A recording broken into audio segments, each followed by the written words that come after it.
Hello. It has been 8 months. That is my bad. I think I started the last video off like that actually. And I think I also mentioned that I didn't want it to take a month for me to upload again. Um oops, my bad. So 8 months, my bad. A lot of updates since then. Um I just rewatched my last video. And I did put the lowering springs on my car and the tow hook. I did get a nicer, not tow hook, sorry, license plate mount. I did get a nicer one, and it was nice. It was pretty nice actually. I liked it a lot. I think I still have it actually. Um, but spoilers. Um, installing the tow hooks or not the, sorry, the tow hooks. Installing the lowering springs. Fucking ass. Fucking ass. Hated it. Hated it. I got it done though, and I'm super proud of that. It was fun. Um, it was front struts, front springs, easiest bunch. Excuse me. Uh, the springs, taking the springs out, scariest part. I got some spring compressors to like clamp them down when I had the strut like pressed up, so I could clamp them in and then slide the spring out and then unclip. That was scary as hell because I'd seen a bunch of like reels and videos before that of people who like they just like they cut them or they just like drop them on the ground. And it's like a live fucking grenade. It was scary, but I didn't. Nothing exploded. I didn't die. But yeah, took those off.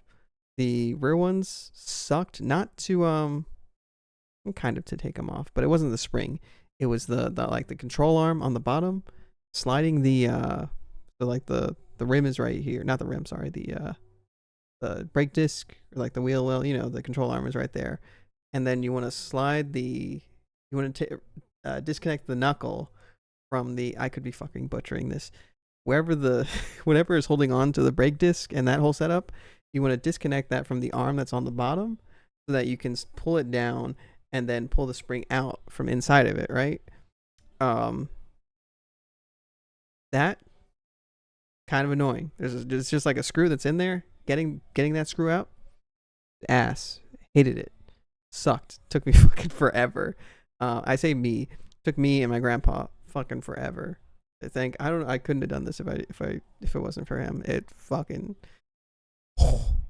But we did get it out, and then we did get the spring in. But then getting the arm lined up with the whole setup there and getting that screw through there, awful. Hated it. So fucking sucked so much. But we did it. And I got the springs on, and I had the spacers, and the stance was pretty good. Pretty good. A little I kind of wish it was a little bit lower, but I saw the dimensions but when I bought it. I saw that it was like, could be better. But uh but I chose not to do anything about that. I just went with it. Um yeah, it was nice. But things were not nice. I was I in the video of myself that I just watched, I noticed that I said I was talking and happy about how I could afford my car and all the parts I was going to buy. And then as it does, uh mechanical problems were looming on the horizon. So I yeah, that's kind of where all my money went. I started having this issue, really weird, where my car would I don't know if the term is like misfire or not, but like the idle when my car was like idling, in my RPMs they would kind of. I started having this issue where like while I was just like sitting like at a light or in traffic, my RPMs they would how can I do this here? So like say my RPMs are like right here, and this is at idle, and they're just right over there. Maybe they're wiggling a little bit because my idle was getting kind of rough. Not rough like that, but it was rough like I could see it like slightly vibrating. But every once in a while it would just kind of like cut. It would be like boom, boom, like it would sputter. And it's 2021. It had I was at like 40 something, I think 45, 44ish thousand miles, and so kind of fucking unusual, kind of not what I was expecting, kind of some problems I shouldn't fucking have. Um and yeah, I was just like, what could it be? I went down so many fucking rabbit holes trying to figure out what the fuck is wrong with my car. And I narrowed it down to a couple things. It's excuse me. I At first I was worried that it was my the catless downpipe I had on there. I was worried that somehow I fucking fucked up the engine. But I don't think that was the issue, because that doesn't affect the that shouldn't affect the idle. I don't think it would. Because exhaust is that's outside. That's after like combustion and all that. It comes out over there. I don't think that would affect the idle, which is the combustion process. I'm not a mechanic though. I could be making an absolute fool of myself right now. But um yeah, I just fucking I I narrowed it down to it's got to be something internal. So like maybe an injector or something. Injectors, spark plugs, and then the Vanos system, which is the BMW like variable valve timing thing. I was like, okay, maybe it's that. That was like last on my list because it looked like a fucking annoyance, gigantic annoyance to change. Um, so I did not change the injectors. Didn't I don't think I researched it at all, but it looked tough. I switched out the spark plugs. That was a debacle. It's not taking them out. Well, yes, taking them out because it's a BMW motor and I needed all these fucking fancy parts or tools to get them out. But getting the right ones, kind of a pain. I ended up. I was just looking on. If in all honesty, it was just me not doing enough research. I got the wrong plugs, and my engine ran worse because of it. They were I think a step colder or something, and my idle was just rougher. And I ended up putting the old ones back in. My old ones were kind of clogged. They were due for a change kind of soon, I feel like, but um, I put the old ones in and it ran better. And so then I just ordered new spark plugs straight from Toyota, and it was a mix of NGKs and Champion ones. It was I think 4 Champion plugs and 2 NGKs. They were all packaged the same. And I ordered them all from Toyota. I watched a couple videos from I can't remember what his name is. It starts with a K. I think it's like Kern or something. But there's this dude who has I think it's a 340i, a BMW. But he does a lot of like videos about the B58. And I think I saw in a video he said it was fine. Then again, did not solve my problem. So I don't think it was the I don't think it was the spark plugs. Or well, I feel like my car did run better when I put in new spark plugs. But you would hope that it does. But that didn't solve the core issue, which was that it kind of the idle was rough. Even on a cold start, that's normal. But even after a cold start, it would still just get kind of rough. And I changing the oil didn't really help. I mean, it helped, but it's still the problem was still there. I was changing all these things, and the problem still remained. And so, I did end up with my Vanos. This is the last thing I tried.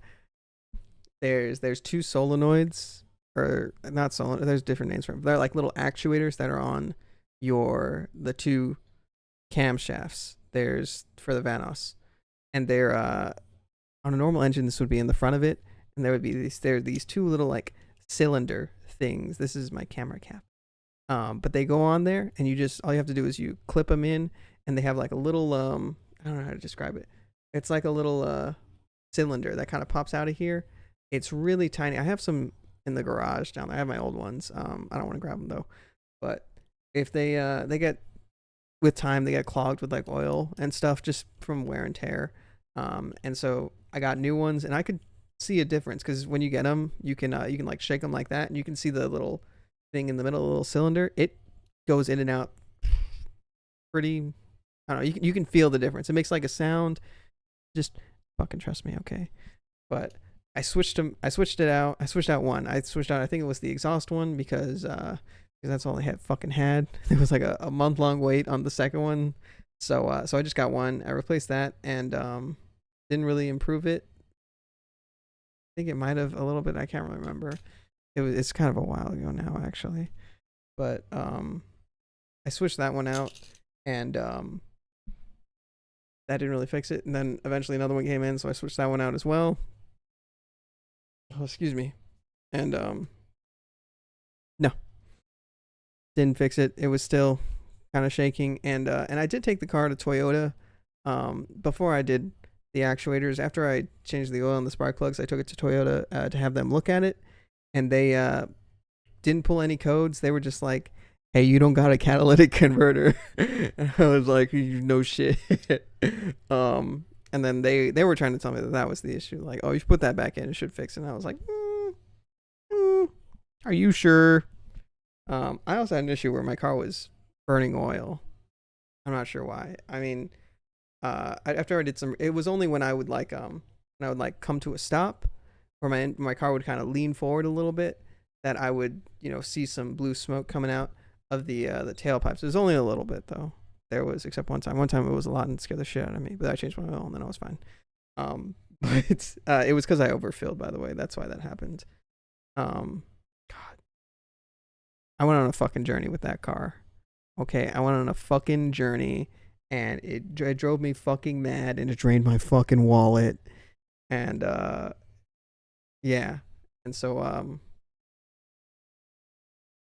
traded it in. Traded in my Supra, and I missed it. It was sad. It was a sad day, but it got to the point where like every day when I would turn on my car to like go to work, I would get scared. I would get like anxiety.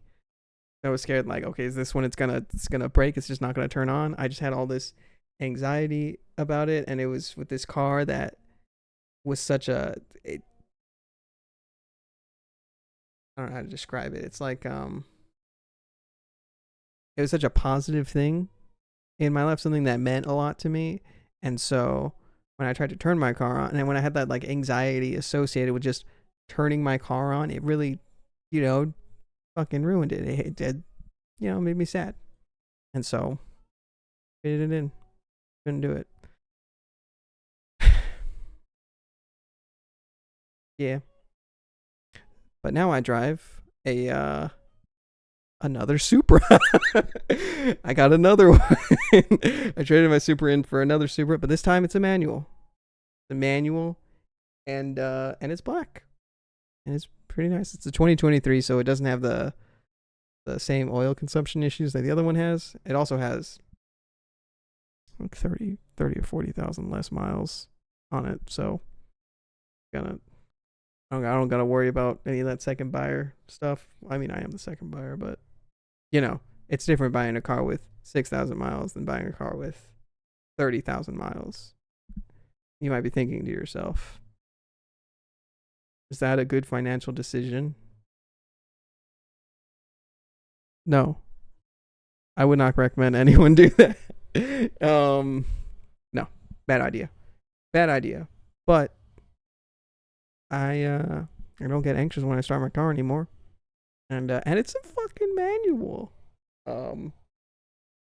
When I had with my other Supra, I always kind of had a feeling in the back of my head like, what would I ever trade my car in for? And the answer was always nothing, or an R34 Skyline, or a manual Supra, and yeah, got a manual Supra. It has a gigantic wing on it now. It's got I didn't want to do the duckbill like I had on the other one, even though it looks really good. And I've always wanted a car with a big wing ever since I was a little kid. So I got a Veris wing, and that is large. I love it. I put my little Chick-fil-A bags on it. It's sick. So That's car update. It's stock other than the wing, and I have a Borla exhaust on it, Borla Attack, valved, and it's pretty good. It is. I only have one complaint, which is that it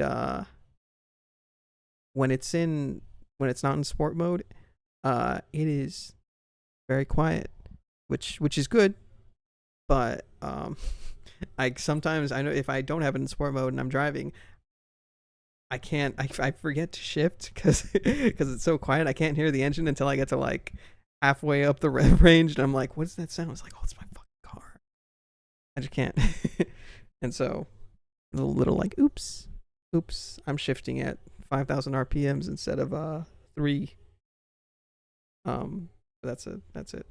Um, it doesn't have a front plate, which is sick as hell. Shout out to Florida, whoever the previous owner was. Thank you for not getting a front plate. But yeah, that's about it on the car. The dream come true. I love it. Um, excuse me. What else? Damn, 16 minutes. That's fucking crazy. I'll wrap it up quick. Uh, Job update. This one's gonna be pretty quick. Still, I have that same IT job. I pretty confident now. Way more confident.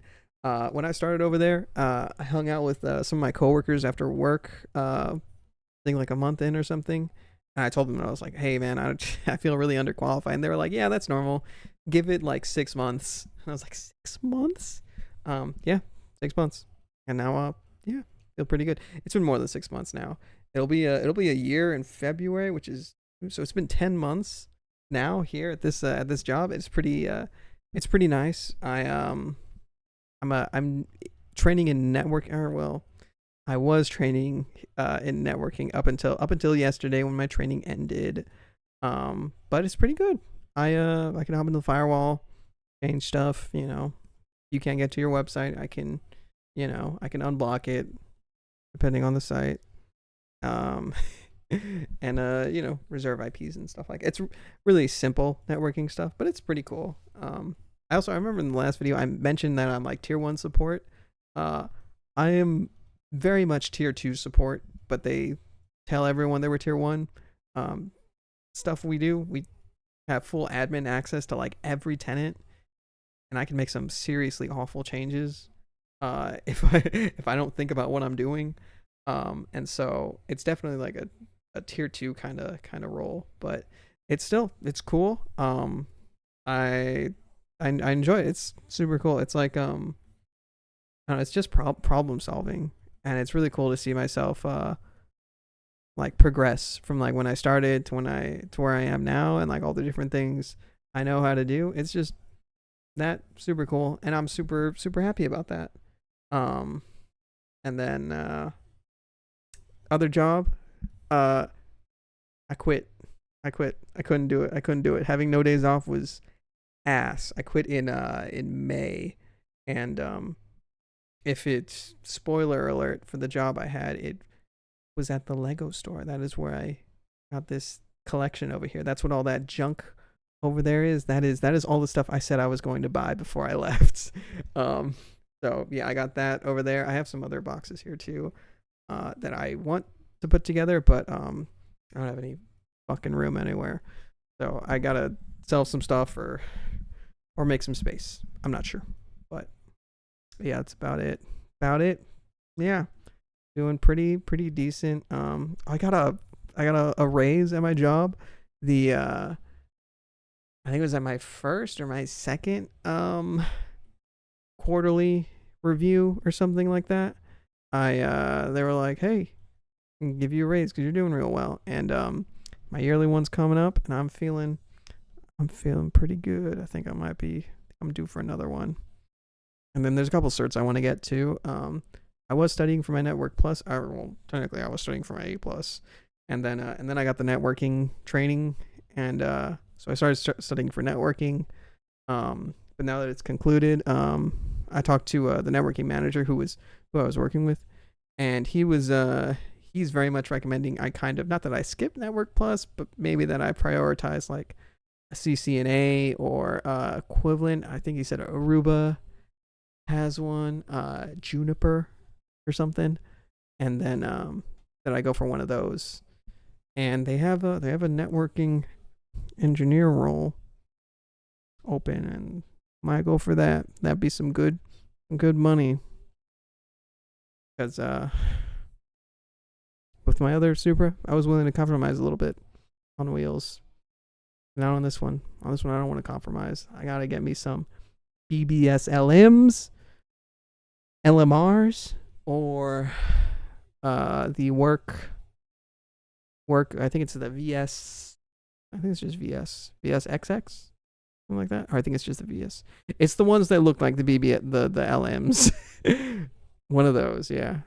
I have a Vision, and it is it's just those wheels, the M Gang kit, and some lowering springs. Oh, that's it. I still do want an SP1R, but the wait time is like a fucking month on those. So, but yeah, that is I think that's gonna be it. Merry holidays, I guess. Yeah. If you want, I'm gonna put my Instagram in this because I do take a lot of pictures of cars, and I think I'm getting pretty good at it. At least I feel like I'm getting good at it. I don't really take a whole lot of pictures of my car, but I do take a lot of pictures of the cool cars here in San Antonio. So if you want to see some cool cars, go to my Instagram. It's gonna be down here ish somewhere. You know where to find it. Yeah. Oh, hair's long, by the way. I'm gonna cut it again. It's gonna be short, but yeah. Bye.